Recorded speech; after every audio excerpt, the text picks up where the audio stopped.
Welcome to the WRAL Daily Download. I'm Luis Fernandez. And I'm Grace Holland. On Tuesday, federal immigration agents were in Raleigh and Durham conducting operations in the Triangle. Can you share why you're picking them up? They're in the country legally. Video of arrests and agents in our area flooded WRAL's inboxes and social media. And this comes as Customs and Border Control continue to work in Charlotte. So far, the Department of Homeland Security says at least 200 people have been arrested in the Queen City. Now, we're still working to learn what the impacts are here. We wanted to go over what we know. For context, we are recording this on Tuesday, November 17th.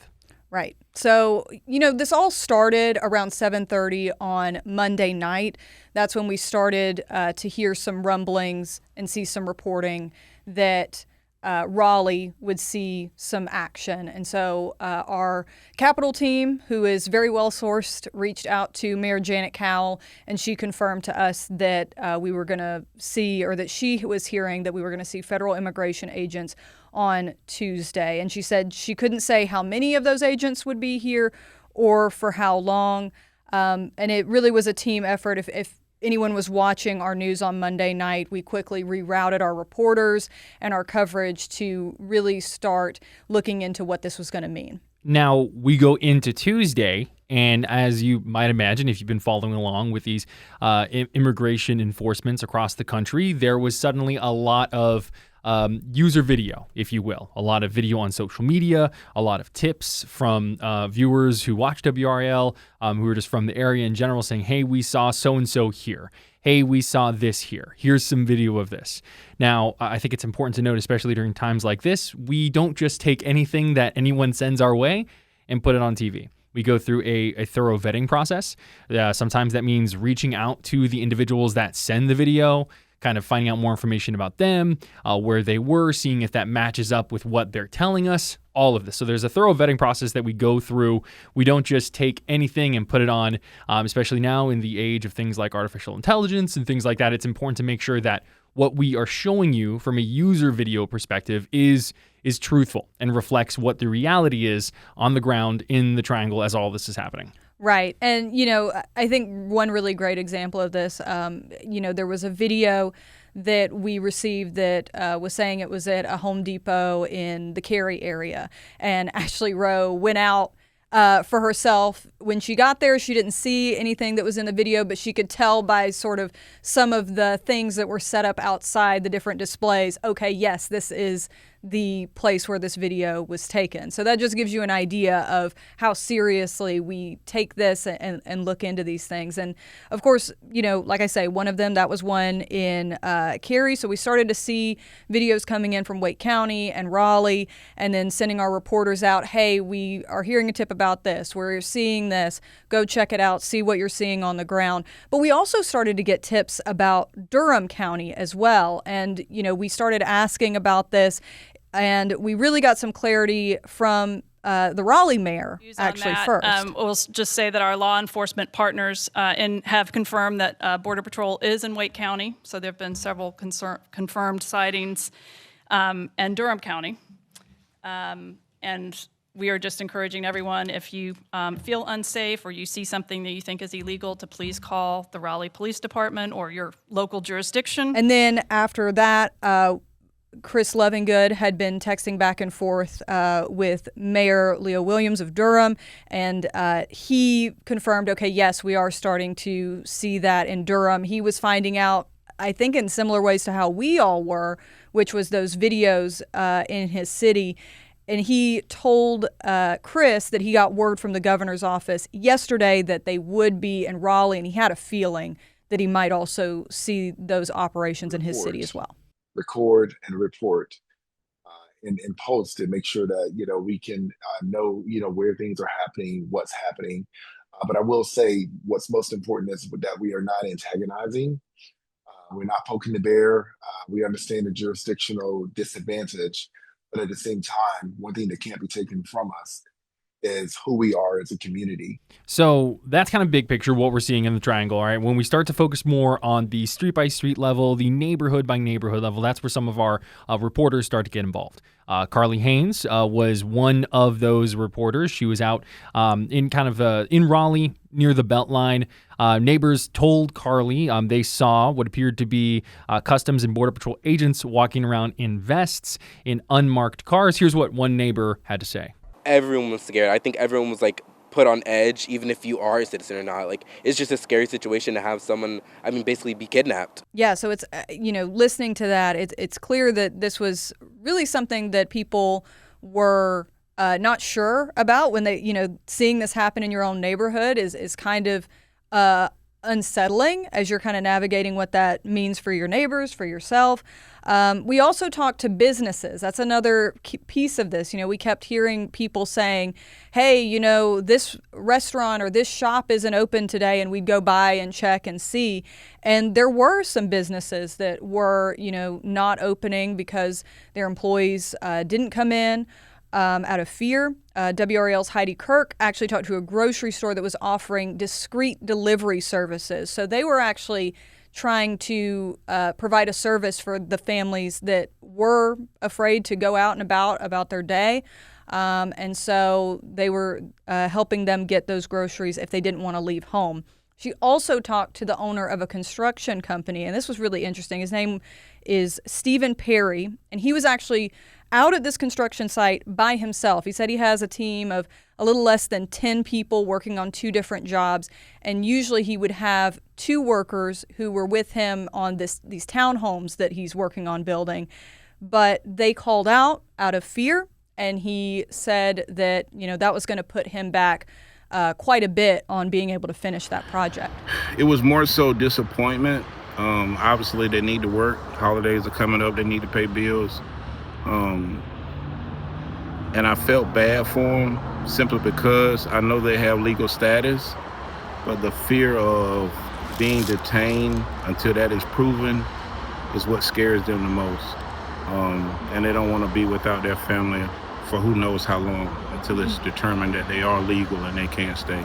Another element of all of this are the local school systems. Destiny Patterson and Emily Walkenhorst, they're kind of our education beat folks, if you will. And they received a lot of anecdotal stories of absences being higher in our area at specific schools across the county. Now, some of this information, as we are recording this, we do not have the official numbers yet on absences. So that's something you're going to want to continue to see as we move along to see if the official data matches those anecdotal cases. One place, though, where this has been going on for a few days now that we're able to take some of those anecdotal stories and the data and kind of combine together is the Charlotte-Mecklenburg school area. Leaders say that the unofficial attendance data from yesterday showed nearly 21,000 students were absent. That's nearly double the number on a normal day. Today's data is not yet available, but that's something we're seeing there currently. Right, and we're still waiting to learn that from Wake County Schools, yeah. Exactly. Now, one thing we have learned from Wake County Schools, we actually have a statement here from the Wake County Public School System Superintendent Robert Taylor. He released a letter kind of detailing in this statement, as well as some resources for people who may be concerned or trying to find out more information about what is going on. He said in his statement, our primary mission is and always will be to provide a safe, welcoming, and inclusive learning environment for every single child, regardless of immigration status. And we want all staff and families to feel secure in knowing that we are dedicated to protecting the privacy and rights of all our students, and we are legally required to enroll and educate all children residing within our boundaries. So this is something that is once again developing, and we're seeing it impact a lot of variety, a lot of different elements of our life here in the Triangle. Yeah. And of course, this is all part of a bigger change in immigration policy coming down from the federal level, from the White House. And there's been a lot of reaction to that. We're going to talk about that after the break, and we'll also talk about what sort of the legal ground is for people who find themselves in these interactions with these agents. Welcome back to the WRAL Daily Download. I'm Luis Fernandez. And I'm Grace Holland. So we spoke a little bit about the street level, the community level impacts of this increased immigration enforcement in the Triangle before the break. So now let's go ahead and try and go a little bit big picture here and look at some of the different ways that politicians, leaders are reacting to this, Grace. Yeah, it's really interesting how this has affected coverage of the day's news beyond, these direct impacts of this. We saw that with an economic development announcement that was going on in Johnston County. Sean Gallagher was there covering that, and, all the reporters that were there to cover this economic development announcement, they asked about this going on because, of course, this is in the area where this is all happening in the sort of metro area of Raleigh. And Governor Josh Stein and U.S. Senator Ted Budd were there and were asked about their reaction to immigration action. And here's what Stein had to say. People need to be safe, and we need to do everything we can. And if this were targeted to going after known people who are criminals or known people who are drug traffickers who are engaged in violent crime, that would be a good thing. But they're just sweeping sidewalks. They're sweeping parking lots. They're going into stores and churches. This is causing widespread fear, widespread uncertainty.